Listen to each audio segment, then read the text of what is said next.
One of the things I loved about Nikon's f-mount was that, one, it worked literally from the beginning of time as Nikon knows time, and two, because of that, it would work on just about every camera. Here's a 1984 35mm film Nikon FG. This lens, f-mount Nikon lens, 50mm, about the same era, works on this camera easily, as well as it'll work on my D600 just as easily. As well as, you might remember this from a really long time ago, circa 2012, the Nikon 1V1. This was Nikon's first endeavor into the mirrorless world. Finally, Nikon got mirrorless right.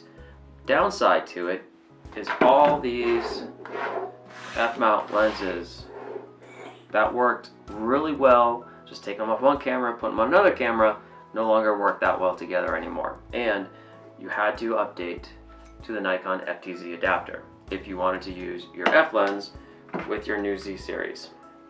It's well made, combination of plastic and metal, and it's easy to use. You just take your f-mount lens, you find the f-mount side and the little dot right there, you line them up and you turn. You now have your f-mount lens attached to the Z adapter. Then you take your Z, you find the little white dot right there on the Z, and a little white dot right here on the Z side of the FTZ adapter. You line them up and you turn, and you're done. It's pretty simple. Okay, so a few questions that I had about the FTZ adapter before I started using it was, one, what is the image quality going to look like? Is this lens going to produce the same great images as if it's attached directly to an f-mount camera? And the second question is, how does it interpret, or does it interpret, the lens's autofocus as well as image stabilization? The answer to those questions are all yes. Autofocus is still controlled by the lens if it's provided in the lens. Same thing with image stabilization. So for this particular Tamron lens only has one level, which is VC on or off, whereas this larger lens actually has 3 different vibration control modes, which you can set through the lens's USB adapter. So the next question is photos. Do they still produce the same quality? And the answer to that is yes. Now, one thing that Nikon did do on the FTZ adapter is they added a place for a tripod plate. And this here is valuable because some of the lenses, like if I was to mount the 15x24 Tamron right here, it's actually a pretty heavy lens, and it will create a really imbalanced weight between the front of the camera and the body, potentially even hurting the body. If you think about where the tripod mount is and the size of the body, they are very imbalanced to one another.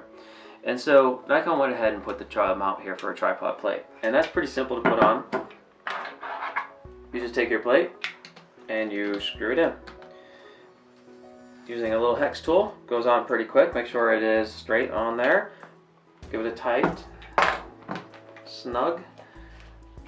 Bring your tripod over. There we go. Pretty easy. And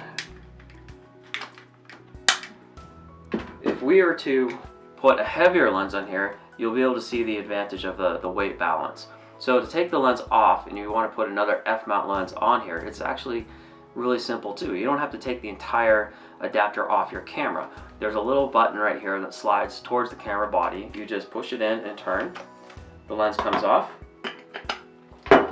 Then you get your next lens and you do it all over again.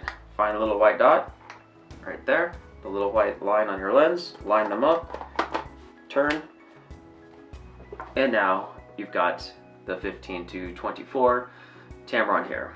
And if I want to put this on a tripod, because this is definitely a tripod lens for me, do that and that, and now when we turn that, you can see how this balances the weight much better than if it was mounted over here on the camera body, which might actually make it tilt forward. So that right there is Nikon's FTZ adapter. It's pretty easy to use. It's a little pricey, but if you do have a large collection of f-mount lenses, then it's definitely worth every penny. Thanks. Have a good day.